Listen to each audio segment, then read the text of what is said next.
Əslində bu yenilik deyil, nə mənada? Çünki xatırlayırıqsa Putinin, yəni Rusiyada prezident seçkiləri ərəfəsində Putinin əslində təbliğat və təşviqatında məhz Odessa ön plandaydı və konkret olaraq Odessanın götürülməsi, Odessanın Rusiya torpağı və rusların ümumiyyətlə saldığı bir şəhər olaraq qeyd olunurdu və Rusiya tərəfi fikirləşir ki, Odessa mütləq şəkildə onların nəzarətində altında olmalıdır və bundan əlavə ən əsas məsələlərdən biri odur ki, ümumiyyətlə Rusiyanın məqsədi, əsas məqsədlərindən biri konkret olaraq Ukraynanı dənizsiz bir Ukraynaya çevirməkdir və bu yöndə addımlar atmaq istəyirlər və ruslar təbii ki, mən əvvəldən də mən dəfələrlə bunu qeyd eləmişdim ki, rusların əsas hədəflərindən biri mütləq bu olacaq və əslində ruslar 200 ildən çoxdur ki, apardıqları isti dənizlər uğrunda müharibəni, yəni buna bir çoxları başqa ad verir, amma faktiki olaraq əslində elə rusların isti dənizlərə çıxış uğrunda apardığı müharibənin davamlı da bir parçasıdır və hesab edirəm ki,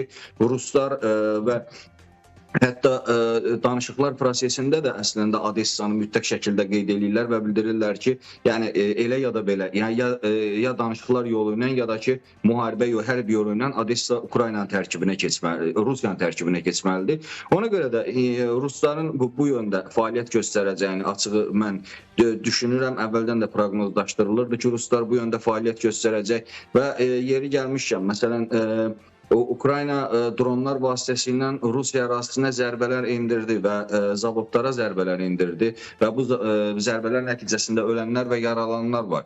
Amma bu zərbələrin olacağı da gözlənilən idi. Niyə görə gözlənilirdi? Çünki dünənləri Rusiya elan elədi ki, Luqansk vilayəti tamamilə Rusiyanın nəzarəti altına keçdi və bundan əlavə Ukrayna tərəfi təbii ki, döyüşür, Ukrayna tərəfi müqavimət göstərir, amma Krımın ümumiyyətlə Kurskun əslində belə deyək də cavabı bir qədər ağır oldu və artıq Rus ordusu Sumi şəhərinin bir neçə kilometrliyindədir. Yəni konkret olaraq topların və minatanların çatdığı bir həddə gəlib çatır. Hesab edirəm ki, əgər bu prosesi dayandıra bilməsələr və Ukrayna tərəfi bir qədər də müqavimət göstərə bilməsə, biz yaxın zamanlarda şəhər döyüşlərinin şahidi ola bilərik Sumi vilayəti, Sumi şəhərinin daxilində. Çünki həqiqətən də o istiqamətdə ruslar çox ciddi birləşmələr, ümumiyyətlə cəmləşmələr ediblər və çox hücumlarını aramla davam elətdirirlər.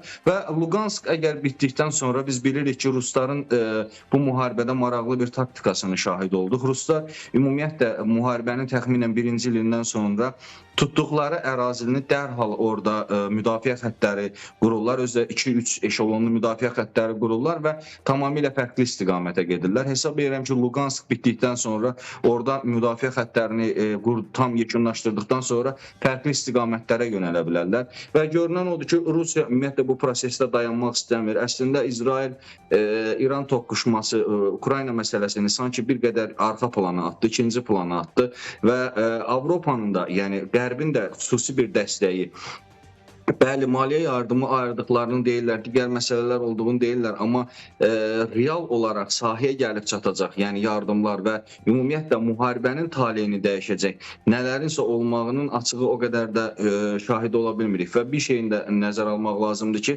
məsəl üçün son günlər Avropa ölkələri, xüsusilə məsələn Rumıniya özünün hava hücumundan müdafiə sistemlərini gücləndirməklə məşğuldur və böyük məbləğlər qarşılığında İsraildən hava hücumundan müdafiə sistemləri ən azından müqaviləsini bağladı və bir çox ölkələr əslində bu yöndə addımlar atır. Yəni sanki Ukrayna cəbhəsini buraxıblar talehin ümidinə və özləri müdafiə edirlər ki, oradan bitəndən sonra əgər Rusiya ilə hansısa bir toqquşma olarlarsa özlərini qoruya bilsinlər.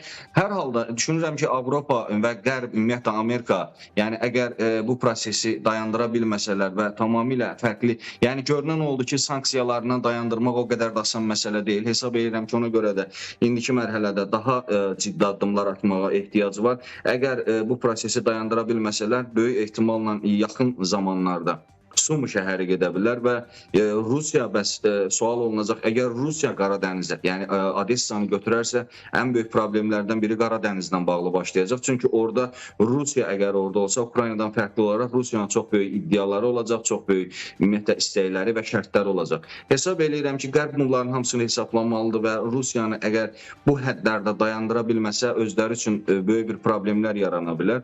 Ukrayna tərəfi də, təbii ki, Ukrayna tərəfi müqavimət göstərir, həm sahədə müqavimət göstərir. Bundan əlavə maksimum çalışır ki, dronlar vasitəsilə və raketlər vasitəsilə Rusiyanı ən azından zəiflətsin və yaxud da ki, Rusiya ərazilərinə zərbələr endirib bu məsələni ən azından Rusiyanı ləngitsin. Amma bu təbii ki, bu cür müharibə, bu cür sürünən müharibə, bu tipli müharibə, yəni hesab eləyirəm ki, bir çoxları düşünürdü ki, bu ilin əvvəlində bitəcək, amma ilin artıq yarısını da keçdi. Yəni artıq ilin ikinci yarısına keçirik və bu müharibənin hələ də bundan sonra da davam edəcəyini mən gözləyirəm.